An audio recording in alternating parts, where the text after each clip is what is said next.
How you doing, guys and gals? This is Doug Wilson from Yellow Hawk Custom Kydex.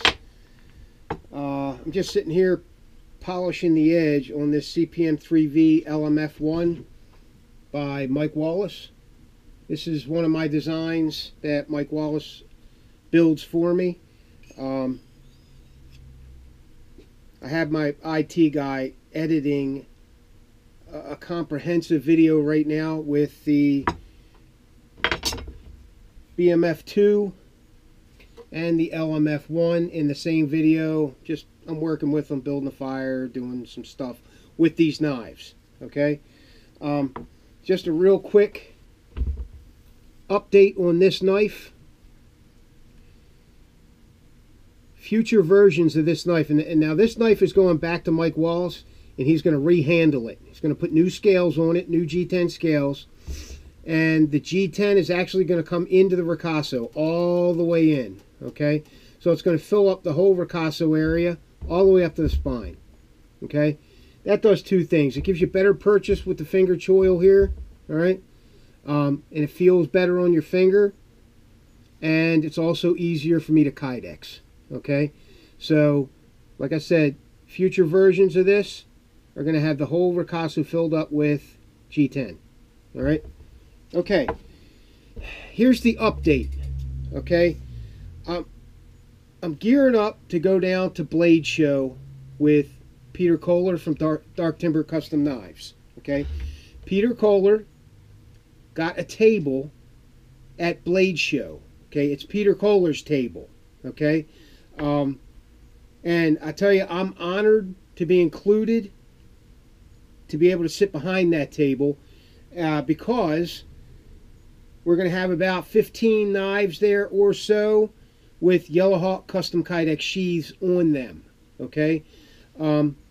So if you're going to Blade Show, I'll see you down there. I'm sure we can talk about an order if you need one for a custom sheath. But I am going to be down there at the Dark Timber Custom Knives table. Okay? Now, how that's going to affect the business, the sheath business, is I've got to make 15 to 17 custom sheaths for Blade Show, so it's really going to slow me down for the custom sheaths that I have. However, I'm not going to leave you, flapping in the breeze here. If you really need your sheath and it's already ordered, contact me, and I'll see about getting it done in time, okay? Everybody knows that my build time is 6 to 7-ish weeks, okay? So, and it starts from the day that I get your blade, not the day that we talked on the phone or whatever. It's the day that I get the blade, because that's what solidifies the order. When I have your blade in hand, I know you want a sheath for it. Okay, so if basically what I'm saying is it's going to slow me down, this Blade Show thing. Okay, so I just wanted to let everybody know, clients and prospective clients, okay, what's going on within the next 4 weeks or so.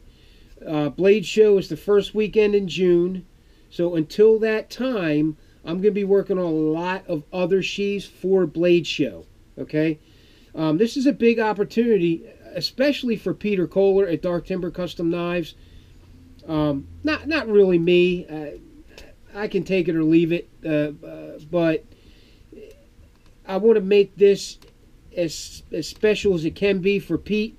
So I'm making a bunch of sheaths for him to put on his knives, so that he can do well at Blade Show, okay? And I will be down there behind the table as well, okay? So, and that's it. That's it for that, okay? I want to get into these recent client offerings, all right? So, basically, I'm going to get into the first one here. This one's for Mike Beach. I had a video up. I took it down. There was some confusion around that video, okay? So I've already gotten 2 or 3 emails and a bunch of texts saying what happened to the video. This is the video that's replacing it, okay? Because there was some confusing information in the video that I just clarified, okay? So here's the first sheath I want to show you. Belongs to Mike Beach, okay? This is Silent Hero Scandi Woodsman piggyback system. And what's different about this piggyback system is he can actually take this piggyback sheath off because it's a full-size sheath, okay? And he can put another tech lock on it and wear it in cross-draw mode or vertical carry or attach it to a pack or whatever he needs to do, okay? And then he's got two separate sheaths basically in one system here, okay? So this is the blackout version of my tabby dangler, Sear 1 piggyback, and he wanted it all tactical, all black, no like shiny edges or anything. Okay, so there it is. Give you a good look at it. All right, pull the knife. Nice thumb ramp. All right, nice retention. Same with the Scandi Woodsman. Okay, this Scandi Woodsman already has a fairly short set of scales on it. Okay, so when it goes into the sheath and it locks in, there's not a whole lot of handle sticking out. Okay, so you really got to get down inside here. That's why I cut this groove out right here. You got to really get it down inside there to pull it out. Okay. There's the Scandi Woodsman by Tops. All right. It's got a AccuSharp diamond hone. And that's it for that one. Okay. Textured bison hide. And I'm giving him an extra tech lock so he can separate the two sheaths and use one by itself and the other by itself. Okay. Next system. And you can see pretty much all my tabby dangler systems. The dangler folds down if you want to put the whole system in a pack. Okay, a lot of lot of versatility. Okay, so basically you just snap it out. Okay, let me pull the knife. I want to show you the knife. Everybody wants to see the knife first. Okay, there it is. This is Mike Wallace's personal knife. So naturally I would have to build the sheath for it, right? Naturally. Okay. So this is his personal knife.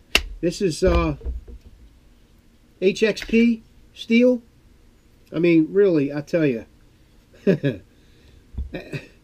Every time I look at a Wallace knife, okay, with this fit and finish, I tell you, he's different. You know, the fit and fit. These knives are flawless. They're flawless. I tell you, I got to start making knives or something. I think I'd be pretty good at it. Anyway, there's the knife. Here's the system. He's got a... who makes this? This is... God damn. Pardon me. Extreme Ratio. Okay, Extreme Ratio diamond sharpener. Okay. Now, that's what it takes to get these super steels sharp. It takes diamonds. It takes diamonds to cut that metal and to sharpen that blade. That's why I use diamond hones on my sheath systems. That is the sharpener that I like to offer because diamonds will cut the super steels. It'll sharpen them, okay? Because that's what it takes sometimes for these hard steels. CPM 3V, you know, the steel that my LMF1 and BMF2 are made out of, okay, it's, contrary to popular belief, it's not hard to sharpen. You just need the right sharpener, okay? And a diamond hone or a diamond stone is what you need for those steels, okay? All right, so here's what we got. We got his flashlight. He sent me the flashlight. I just made a holder for it, okay? It's a Surefire, okay? Fits in there nice and snug so that It's not coming out of there, even if the retention pops off. Okay. Sunto compass, face mount ferro rod, and on the back he wanted a live fire assembly. Okay. There is no live fire in this right now. I don't have any, but I do have a mold tin that I use. Okay. And basically what you do to get it out or get it in is to lift the back of it up just a little bit. All right, like this, and let it slide out. And the way you get it back in is you lift this up and you pop it back in until it snaps in there. Okay? That's how that works. All right? It's got that 10-ounce wax impregnated cowhide. This is cowhide. Very strong, lasts a long time, probably longer than you will. Okay? All right, there's that. This is for Bill Blust. This is his new Jesmic sheath. All right? There's the Jesmic by L.T. Wright, designed by Chris Tanner. 01 tool steel, 0 degree bevel, Scandi grind, micarta scales, fisheye, pin and tube hardware. This feels great in the hand. I've worked with this knife. It's very efficient. Okay? I'm not an extreme fan of 0 degree Scandis like this because I think they're a little chippy sometimes. But if they're going to put this out in CPM 3V, that's the steel for a Scandi grind. Okay, that 0 degree bevel. Because you can get that edge really thin and it's going to be able to take some abuse because it's CPM 3V. Okay, it's a super steel, whatever you're going to build it out of. Okay. Now, I'm not saying I've ever chipped an LT Wright knife, but I've had other Scandi grinds that were a little chippy because they're too thin. All right, this one may not be. I don't know what the bevel on this thing is, but I've had other Scandi, traditional Scandi grinds that are chippy. So I'm wary of that grind sometimes. Okay, there's that. Oh, gotta hear that again. Gotta hear it again. Oh, that's just badass. All right, face mount ferro rod. Here's another AccuSharp diamond hone. Okay, I got these in 600 grit. I also have them in 800 grit. I like them both. It depends on what you're doing. Okay, the 600 will eventually wear down so that it's not so rough. So I wouldn't worry about it too much. Okay, there's the back of it. This is Coyote Braille. Got the tabby dangler on it. There's that one. Jay Slater. This is a Baldric rig. He can wear it vertical or horizontal. All right. Now, keep in mind, all my tabby danglers, you can remove the whole thing. Okay. All you got to do is undo these 2 screws right here. And this whole plate comes off. And then it's just like a regular sheath. Okay. Or you just fold it back and use it that way. A lot of guys just fold it back and it's there, but it's not really in the way. It actually cushions you a little bit, especially if you got it in. What I do is I put it on my belt and have this on the top, and it rides like, basically it rides like that. Okay. Actually, it rides like that because the belt goes in here, comes around your waist. It's pretty efficient. All right. But it also folds down for packs. You know, you can put it in a pack. There's the system. This is Cryptek Mandrake with an with an OD piggyback. All right. This is the Knives of Alaska Bush Camp knife. This is a nice knife. D2 tool steel. The Rockwell on these is rated at about 60. All right. I love this knife. Okay. You can put any grind you want on it, any edge you want on it. This looks like a secondary edge, maybe 24 degrees. Okay? Pretty standard for hunting knife or whatever. Okay? There's the Bush Camp. There's that click. And here is the Cub. This is a Cub piggyback. Just an accessory knife that goes with this Bush Camp knife. Okay? Got that rubber craton handle. It's hard rubber. It's not soft. Okay, very grippy. It's got the textured checkered pattern on it. It's got a choke up choil. I tell you, I like the blade. I tell you, for an all-around woods type blade, you know, bushcrafting, camping, hunting, skinning, whatever. Okay, that'll do it all. Okay,